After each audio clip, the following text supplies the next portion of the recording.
Heavenly Father, I want to thank you for this day of life. My heart is so full of joy for these women right here. Lord, please make sure that Lisa don't get an STD. And that She's a hilarious comedian who took audiences on a girls' trip to remember. You coming to get me, God? The answer is yes.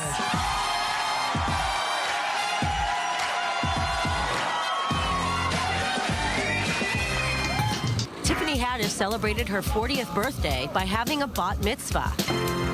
I've been feeling like a little girl for a long time, and who knows, after this, I might still feel like a little girl from time to time, but now I got official paperwork that say I'm a grown woman. Thanks to Rabbi Susan Silverman.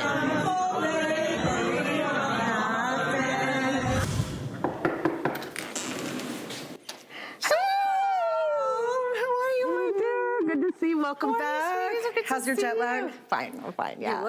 Just back home in Jerusalem, Susan is still feeling energized and inspired by her famous pupil. She was looking at text and looking at history and just finding herself in it. And it was like she was so just excited by it, so moved by it. I mean, she would just start to weep, learning.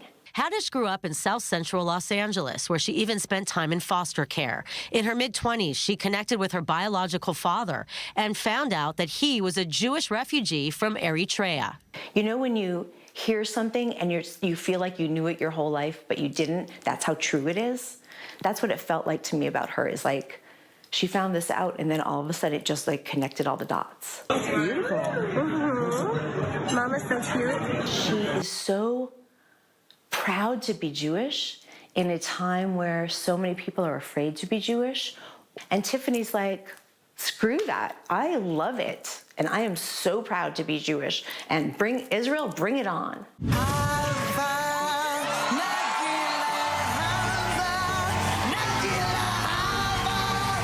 Tiffany's bringing it on in a big way with her Black Mitzvah comedy special airing on Netflix. Tonight is a celebration. I have finally come into my full-grown womanhood. It's my mitzvah. I'm here to teach. And to learn from role models like Billy Crystal, who got called to read the Torah with Tiffany, and Susan's own baby sister, comedian Sarah Silverman. Oh, look at all of our hair. I mean, Sarah's is sort of normal, but... Susan says Sarah was born funny, with a potty mouth to boot. She would sit on my father's lap, and she would say, like in this like cutest little face with this little like bangs, this black hair like around her, this gorgeous little. Our Nana said, Sarah, I have some brownies for you. And Sarah goes, shove them up your Nana. If ever you feel like danger is around, start skipping. Ain't nobody with a that skip. Show me some respect, and even though we homegirls grew up in suburbia, far from the hood, Tiffany's party favors can up anyone's cool factor. Wow, this is so cute. Yeah. Welcome to my Black Mitzvah, baby. Emily Francis, I-24 News. And yes, I'm drinking out of a plastic straw. Because I'm a mother rebel.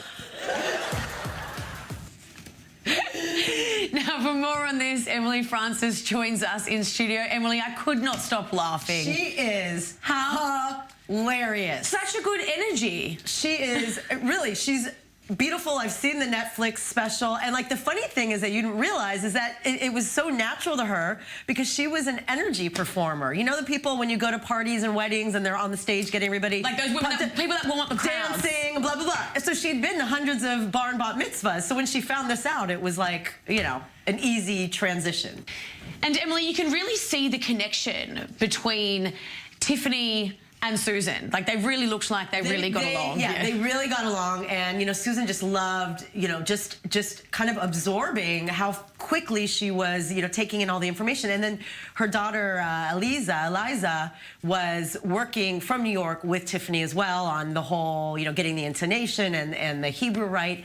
And if you look at the two of them, meaning Sarah and Tiffany, they kind of have this similar energy in the sense that they have this innocent face and they're so likable that, you know, all of the potty mouth stuff that comes out of their mouths is it's not offensive because they have this like innocence and charm that really is very infectious. Totally, kind of like you and I. Exactly. We should have tried comedy. We should But have. Instead, we're here at I-24. That's all right. This is where we'd rather Stick be. to what we know. I'm not that funny. I try, but usually it goes. All right, we're good. And it seems like she's had a really interesting life as well, Emily.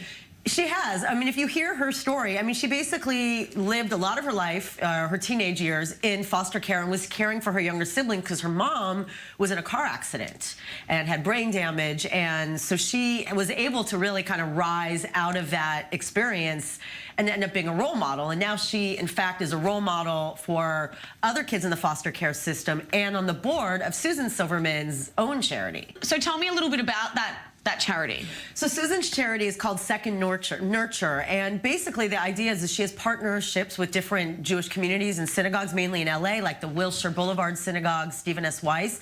And the idea is for families to adopt kids from the foster care system and then kind of raise them within the community. So it's great because she's signing on all these different Jewish communities, and Tiffany is now on the board. Incredible. What a nice story, and what a nice way to sort of wrap up something that's absolutely hilarious. So now that I know this too, it's going to make me want to go watch that Netflix. Go watch it. It's on now. It's on right now? You're going to pee in your pants. She's hilarious. Did you have the chance that on TV? Yeah. Have you had the chance of meeting her? I have not. You've met everyone, though, Emily. I'm working on it. I am working on it. You've met everyone. I've met a lot of people, yes. Yeah. But I'm having so much fun being here away from all of the glitz and glamour of Well, that's Hollywood, right. Well, New York. now maybe she'll come to Israel and we'll get her in the studio. Exactly. All right, that's going to be our next There's plan. a chance. So there is a chance. There's a chance. So Emily, you'll have to get onto that. I'm leaving that up to you. I'm on it, I'm leaving that up to girl.